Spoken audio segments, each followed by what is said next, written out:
Hello. ഉച്ചയൂണിൻ്റെ കാര്യത്തിൽ അത്യാവശ്യം നല്ല റിവ്യൂ ഉള്ള ഈസ്റ്റ് നടക്കാവ് അംബിക ഹോട്ടലിലൊന്ന് പോയാലോ? ഞങ്ങൾ ചെന്ന സമയം കറക്റ്റായിരുന്നു. കാല് കുത്താൻ സ്ഥലമില്ലാത്തത്ര തിരക്ക്. ടോക്കൺ കിട്ടി, വിളി വന്നു. എത്രയൊക്കെ വിചാരിച്ചാലും ഹോട്ടലിൽ കയറി കഴിഞ്ഞാൽ ഞാൻ അറിയാതെ ബിരിയാണി ഓർഡർ ചെയ്തു പോകും. പക്ഷേ എൻ്റെ കൂടെയുള്ളയാൾ എൻ്റെ ഏടത്തിയമ്മ അങ്ങനെയല്ല കേട്ടോ.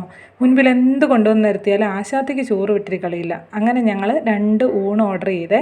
കൂട്ടത്തിൽ ഒരു ബീഫ് ഫ്രൈയും. സത്യം പറയാലോ, അടിപൊളി ഊണായിരുന്നു. എല്ലാ കറികൾക്കും അപാര ടേസ്റ്റ്. ആദ്യം തന്നെ സാമ്പാർ ഒഴിച്ചിട്ടുണ്ട്. അതിൻ്റെ കൂടെ പപ്പടം എടുക്കുന്നുണ്ട്. ചോറിലേക്ക് സാമ്പാർ നന്നായി കൂട്ടി ഇളക്കി അടുത്തായിട്ട് എടുക്കാൻ പോകുന്ന ചെമ്മീൻ ചമ്മന്തിയാണ്. ഈ ചമ്മന്തിക്കൊക്കെ പറഞ്ഞറിയിക്കാൻ പറ്റാത്തത്ര ടേസ്റ്റാണ് കേട്ടോ. ഒപ്പം തന്നെ പയർ തോരനും കൂട്ടി ഒരു പിടി പിടിച്ചാലോ.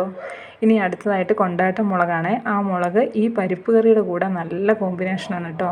പച്ചടിക്കൊക്കെ നല്ല ടേസ്റ്റായിരുന്നു. ഈ ചെമ്മീൻ ചമ്മന്തി മാത്രം മതി സത്യത്തിൽ ചോറ് കഴിക്കാൻ. ഞങ്ങൾ ഓർഡർ ചെയ്ത ഈ ബീഫ് ഫ്രൈ അട്ടർ ഫ്ലോപ്പായിരുന്നു. അവസാനം നല്ല കുറുകിയ പായസം കഴിച്ച് ഞങ്ങളില മടക്കി.